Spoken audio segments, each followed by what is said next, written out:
nós vamos ter um outro assunto também bastante relevante para a gente poder entender, principalmente nesse momento em que fala-se numa PEC, num projeto de emenda constitucional chamado de transição, que seria, na verdade, um aumento dos gastos do governo federal, aprovado ontem no Senado em 2 votações e já está na Câmara dos Deputados. Isso pressupõe ou não uma reforma tributária? Nós pedimos aqui ao presidente do Instituto Justiça Fiscal, que é o Dão Real Pereira dos Santos, para conversar conosco. Dão, muito grato por sua gentileza, por atender aqui a Nova Brasil. Bom dia, Heródoto, bom dia aos ouvintes da Rádio Nova Brasil, é uma satisfação poder estar aqui. Então, quando a gente fala em reforma tributária, na nossa cabeça aqui de leigos, tem 2 coisas. 1, será que vão diminuir o imposto?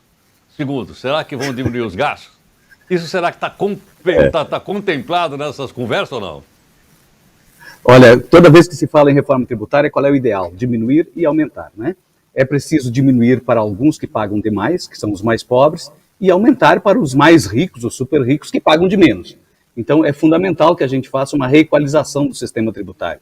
Agora, a questão, por exemplo, que tu abriste a pergunta, né, se a PEC da transição exige necessariamente aumento de tributos, não exige. Na verdade, só está se descongelando ou retirando do teto a possibilidade de pagamento de algumas despesas que são essenciais para liberar recursos fiscais para outras despesas que também são essenciais e que ficariam no orçamento. Agora, sem dúvida alguma, né, há um problema de caixa que não é de hoje, há muito tempo que a gente está com déficit primário, portanto estamos gastando mais do que estamos arrecadando e precisamos encontrar uma saída tributária, com certeza, né, para poder dar conta dessas despesas que são necessárias, né, previdência, saúde, educação, são investimentos públicos que precisam ser feitos.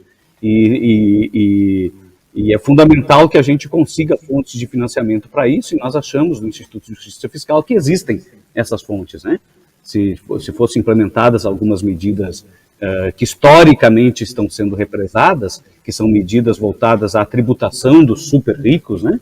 Tributação de lucros e dividendos, imposto sobre grandes fortunas, haveria recursos suficientes para esse tipo de gasto e haveria também possibilidade, que é isso que é o mais importante, de desonerar o andar de baixo, desonerar os trabalhadores, desonerar o consumo, reduzir tributos sobre o preço dos produtos, o que vai melhorar a vida de todo mundo. Agora, não, salvo engano, me lembro lá no passado, né,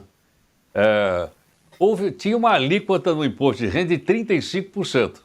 Depois caiu para 27,5%, que é o topo, não é isso? Não? Você acha que esse seria um caminho voltar? Oi? É interessante isso. Olha só, ironicamente, depois que a gente promulgou a Constituição, em 1989, portanto, a nossa alíquota máxima do imposto de renda, ela caiu de 45%, não era nem 35%, era 45% para 25%. Aí depois é que ela aumentou para 27,5%. Só que nesse período em que ela aumentou para 27,5%, as altas rendas passaram a ser isentas. E as baixas rendas passaram a pagar mais porque a tabela ficou praticamente congelada. Em 1995, quando se isentou os lucros e dividendos da incidência do imposto de renda, também a partir dali a tabela se congelou. Em 1995, quem ganhava 8 salários mínimos não pagava imposto de renda. Hoje, qual é o limite de isenção? R$ 1.900 dá um salário mínimo e meio, né? O congelamento da tabela, na verdade, fez com que a tabela do imposto de renda viesse descendo cada vez mais para as rendas menores. Então, nós escolhemos realmente... O imposto, o tributo, no caso, né? Melhor para ter essa visão distributiva é o imposto de renda. Haja visto que a gente sempre fala, ó, lá na Noruega, Dinamarca, o imposto vai 40%, 46%. É isso por aí ou não?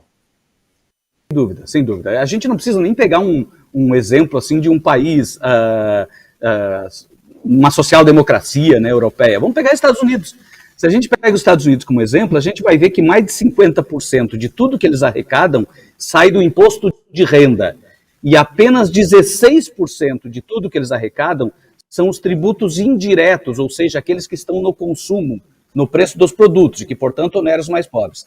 Quando a gente compara os Estados Unidos com o Brasil, a gente vê que no Brasil, mais de 50% de tudo que nós arrecadamos está no preço dos produtos, são tributos indiretos, e somente 20% é sobre a renda. Então, na verdade, nós temos um sistema tributário desequilibrado, que cobra muito menos sobre renda e cobra demais sobre consumo. Aí realmente atrapalha demais a vida dos mais pobres, mas atrapalha também muito a atividade econômica, né? Os preços dos produtos ficam mais caros, logo as empresas brasileiras ficam menos competitivas. Então, esse é a mudança do sistema tributário, a mudança que é necessária fazer no sistema tributário, ou a mudança prioritária, é mudar essa correlação entre as diferentes bases de tributação, aumentar a tributação sobre renda, a participação da tributação de renda na arrecadação total, para poder reduzir a tributação que incide sobre os mais pobres, que é a tributação sobre o consumo. Agora, Dan, isso não faz com que o Estado, seja ele municipal, estadual, federal, perca caixa, perca rendimento? Sem dúvida. Os estados, principalmente, eles têm a arrecadação deles fortemente embasadas em tributos sobre consumo, né? Mas não é esse o principal problema. Na verdade, a União também tem uma carga tributária sobre o consumo bastante relevante. A União representa em torno de 70% de tudo que a gente arrecada no país são tributos federais.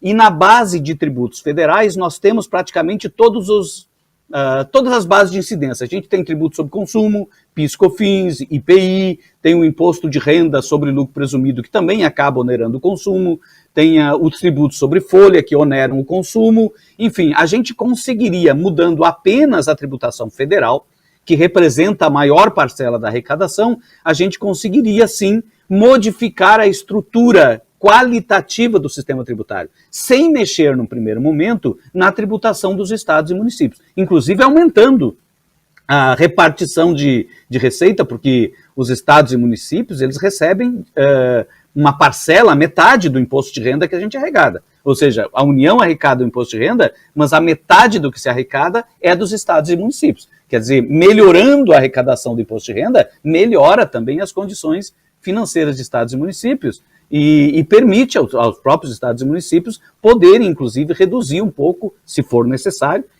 Num primeiro momento, achamos que não é necessário, né, reduzir um pouco também a incidência, por exemplo, do ICMS, do ISQN, enfim, alguma coisa que dê para fazer para equalizar. Mas a melhor medida para equalizar a tributação de estados e municípios é mudar realmente a forma de incidência, né? Fazer com que a incidência desses tributos sobre consumo, esses não cumulativos, tipo ICMS, que eles ocorram no destino e não na origem, né? Que essa é uma anomalia que a gente tem na nossa tributação sobre consumo. Gentileza, por nos ajudar a entender um assunto tão complexo, aos poucos a gente vai entendendo passo a passo aqui. Muito grato, muito obrigado. Eu que agradeço, muito obrigado pela oportunidade. Um abraço. Eu que agradeço. Dan Real Pereira dos Santos, presidente do Instituto de Justiça Fiscal. E, aliás, até nós vamos acrescentar um comentário feito aqui sobre a questão do imposto de renda. Solta ele aí. Não tem? O Raul Seixas não veio? Era o Raul Seixas que cantava... Como é que chama? Al Capone, vê se te meda. É isso ou não? Tá. Não tem importância. O Capone não veio. São 8h28.